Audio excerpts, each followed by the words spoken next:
Are you facing errors like these when running Composer install in Laravel?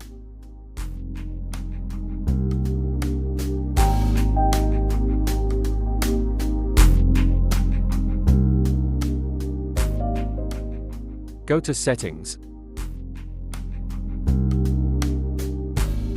Find Windows Security. Open Virtual Threat Protection.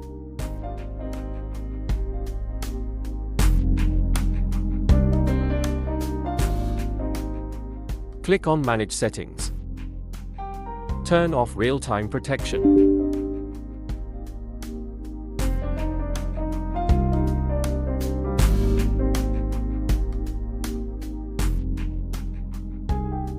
And that's it.